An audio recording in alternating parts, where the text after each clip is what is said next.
Mom, run away now, just by yourself. This is when my 10-year-old daughter saved me, feeling the threat to my life from my husband's terrible treatment. Dad won't do anything to me, so I'm fine. Just hurry up. Pushed by my daughter's urgency, I grabbed only my wallet and frantically ran outside. Then, the next day, worried about my daughter, I sneaked back home when my husband was away. To my shock, my husband, who was supposed to be absent, was there. A child? She's no longer in this world.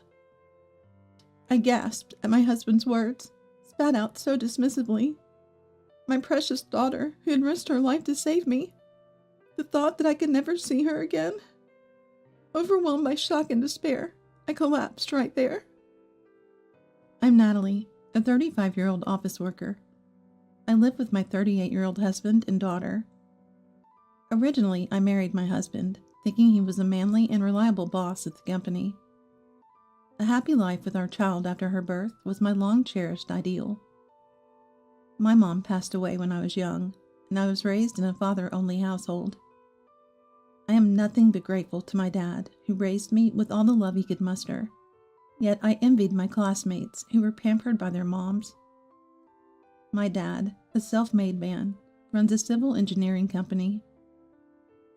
He's raised many young people with various issues, helping them become carpenters and plasterers, despite dropping out of high school.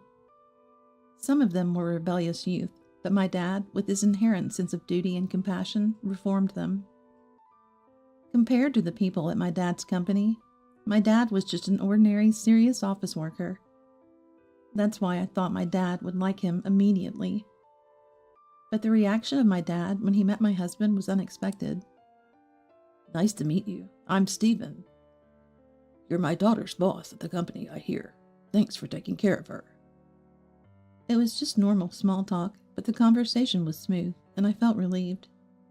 After Stephen left, my dad had a grim expression. That guy, he hides something terribly wicked behind his eyes. If you marry him, you're going to suffer. I'm not saying this lightly. It's better to call it off. I was shocked by my dad's unexpected words. Stephen was always so kind, and I couldn't see any reason for my dad's concern. Dad, you just don't want me to get married, do you? That's terrible. Despite numerous discussions with my dad afterward, the issue remained unresolved, and he continued to oppose the marriage. Dad just won't approve. Let's get married anyway. He'll come around someday. All right. So I went against Dad's wishes and got married. I thought I might get disowned by Dad, but it seemed worth it. I was crazy about Stephen.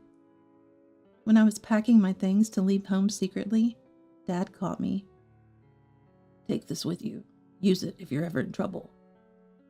Surprisingly, he handed me a banking card. It had over $30,000, saved since my childhood. Come back anytime if it gets tough. Dad's face looked so sad as he said this. Despite this, I left to live with him. On the other hand, my in-laws were also against our marriage.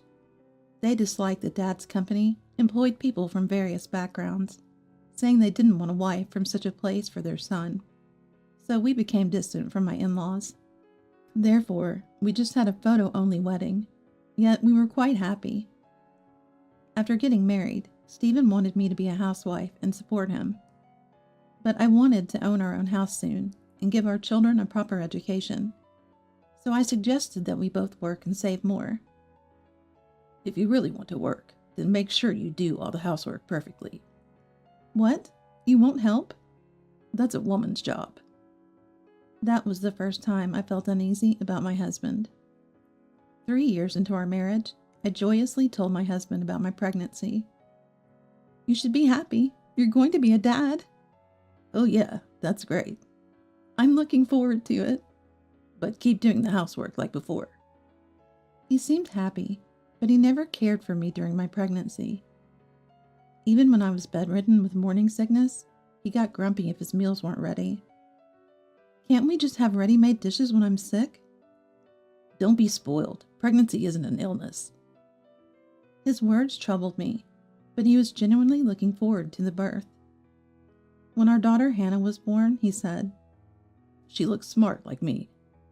he adored her. He was great with Hannah, cuddling and soothing her. But, as a henpecked husband, he grew worse about housework. He loved our child, but never changed diapers or bathed her. He'd leave his dishes and scatter clothes on the floor after a bath.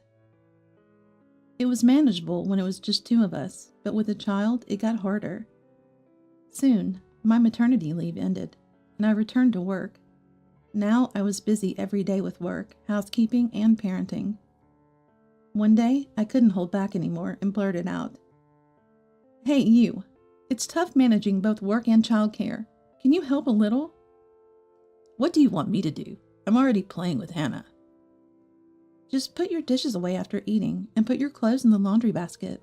Just take care of your own stuff." "What? Don't joke with me. That's all a wife's job. Put more effect into it." "I am. And as a couple, I'm just asking for a little cooperation." "You're the one who wanted to work, so take responsibility and do it properly." "But..." "Shut up." At that moment, something whizzed past my cheek and shattered with a loud noise. My husband had thrown a coffee cup at me.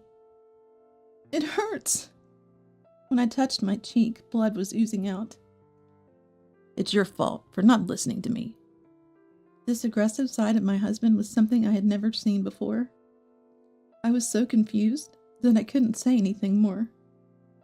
From that day, his attacks became a regular occurrence. If I said anything he didn't like, he would suddenly hit the table or kick chairs. Once he even stomped on my foot with full force.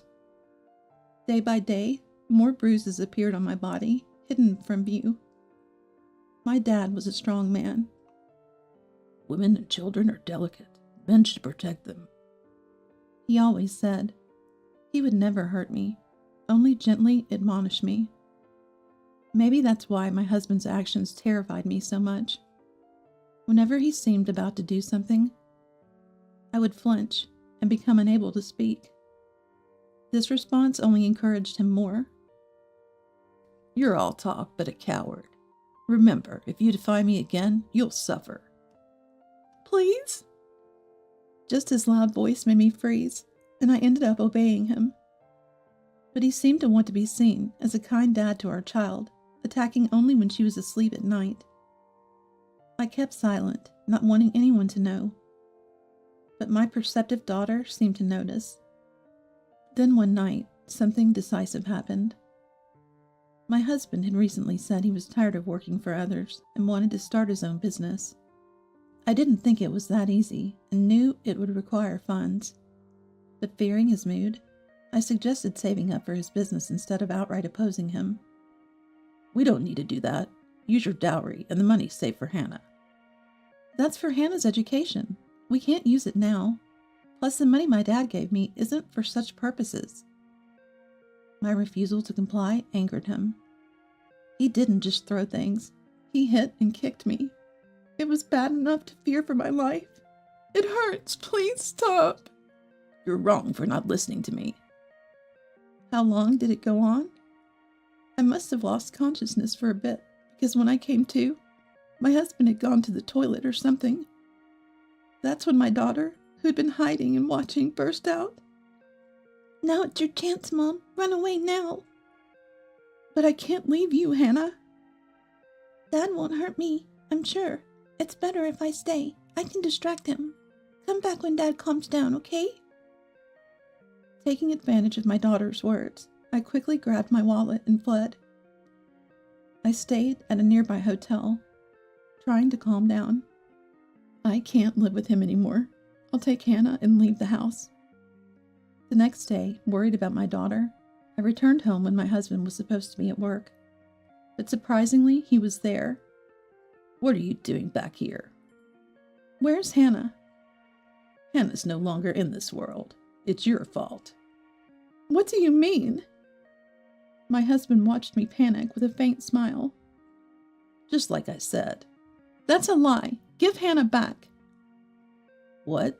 You're the one who abandoned her and left the house." "Please, where is she?" "I told you, she's not in this world." I felt a chill run down my spine. What had this man done? Had my kind daughter, who tried to save me by letting me escape, really lost her life because of me? Terrified, I ran from my husband and rushed to the police station. The police visited our house and questioned my husband, but they said there was no evidence of my daughter being harmed. Confused, I left the police station and returned to the hotel, unable to stop crying. Then my husband called. Give me Hannah's savings. She's gone now, so she doesn't need it. I'll put it to better use. Did you harm Hannah for money? Shut up. Just hand over the money. Trembling and feeling choked by his yelling, I quickly hung up. I lost my daughter because I didn't take her with me that time.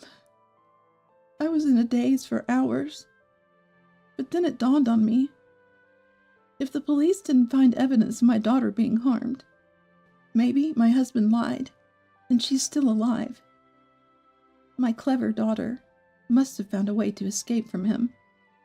If that was the case, there were only a few places my 10-year-old daughter could have run to. Desperately, I called all her friends and acquaintances, anywhere she might have gone. But she wasn't at any of them. Finally, with a faint hope, I called my estranged in-laws, but they didn't know where she was either. With no trace of her anywhere, did Hannah really fall into his hands? Maybe I'll never see her again. Driven to the brink of despair, I couldn't stop crying as I remembered my daughter's sweet face. I'll never forgive him. As for my husband, I hope he gets what he deserves. That's how I vowed revenge on my husband. The next day, I went to my long-estranged dad and apologized on my knees for everything that had happened. I worried about turning to Dad after defying his opposition to the marriage, but I couldn't think of anyone else who could help. Besides, come back if it gets tough, Dad had said when I left home. I realized he was the only one I could turn to. Dad, Stephen was the terrible person you said he was. I want to avenge my daughter. Please help me. Lift your head. You're the one who suffered the most. I'll do anything I can. Dad's kind words gave me courage. A few days later, I returned to my former home, making sure my husband was out. I had Dad's company employees help me move all my belongings to my parents' house. I also found something shocking in my husband's study and took it with me. That night, realizing my things were gone, my husband called repeatedly, but I ignored him. From that day, I began my plan to bring him down. First, I went to his company and exposed his scheme. I had found customer lists and confidential information in his study. He was planning to use them for his startup to poach clients. Of course, this caused a major issue at work, and he was soon fired. He found other jobs and part-time work, but I made sure he was fired from each one with Dad's help. In our community, just the sight of my dad made people nervous and obliging. I always made sure they didn't tell my husband, so he never understood why he kept losing jobs.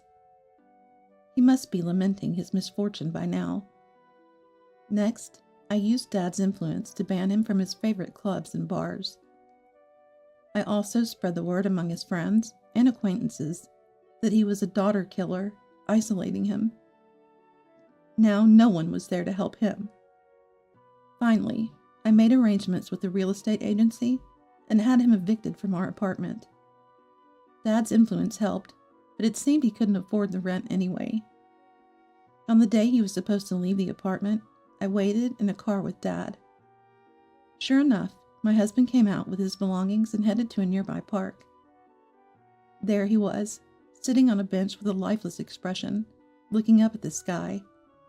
Probably with no one left to turn to, he had become homeless. As I approached him slowly, he noticed me and looked surprised. "You've really fallen apart in just half a year." "Natalie, how did you know I was here?" "I followed you by car. How does it feel to be fired and abandoned by everyone?" Did you do all this?" "Just realizing that now? How could you? My husband's eyes blazed with anger as he raised his arm to me. Stop! Don't touch my daughter! In that moment, a low voice echoed. Dad twisted my husband's arm, glaring at him with an intensity I had never seen before. Ouch, father-in-law! I'm sorry, please let go! My husband struggled to speak. Natalie, do something about your dad. You're wrong if you think this is the end. Hannah's revenge is far from over. I will chase you to the ends of the earth. That's impossible. Not for Dad. He's just a civil engineering company owner, right? Only on the surface. What? My husband finally understood the sharpness in Dad's eyes. He begged us with a frightened face. Hannah is actually alive. Please stop all this. What do you mean? According to Stephen, Hannah was staying with the in-laws. He had lied to the police and in-laws, saying, My wife does terrible things to our daughter, so I had to hide her with my parents. He even convinced the police by showing Hannah at the in-laws' house on his phone. No wonder the police and in-laws were cold to me. Relieved to hear Hannah was alive, I was still saddened by the terrible lies. I desperately wanted to start my business, so I lied to you. Hannah is safe. Isn't that enough? I can't forgive you. We're getting a divorce. But I have nothing left. You're my only hope. Please forgive me. My husband, who had been so domineering, was now pathetically apologizing, rubbing his forehead in the mud. I never want to see your face again, and I'm taking custody of Hannah. Remember, if you ever do anything to our daughter, I'll be the one you'll have to answer to. Stephen just stood there stunned, like a squashed frog. Leaving my husband behind, Dad and I headed to the in-laws. I desperately wanted to see Hannah as soon as possible. When I went to the in-laws, who were farmers deep in the mountains, and told them the truth, they were shocked and apologized. My daughter had been told by my husband, Stay here quietly, and I'll be nice to Mom. I'll come to get you after we make up. Despite this, she had tried to contact me many times, worried about me. But since I wasn't at home, and the in-laws didn't have mobile phones, she had to give up. She had been patiently waiting to be picked up, but living in the countryside turned out to be quite comfortable, she told me with a smile. I was relieved to hear that the in-laws had taken good care of and cherished her. Afterward, I officially divorced. When I demanded alimony and child support from Stephen for the divorce proceedings, the in-laws stepped in to pay on his behalf, as he had no money. He returned to the in-laws' place and was working to repay the debt they shouldered under their strict supervision. My daughter and I returned to my father's house. Dad is overjoyed with his granddaughter. I plan to spend happy days watching my daughter grow up with Dad.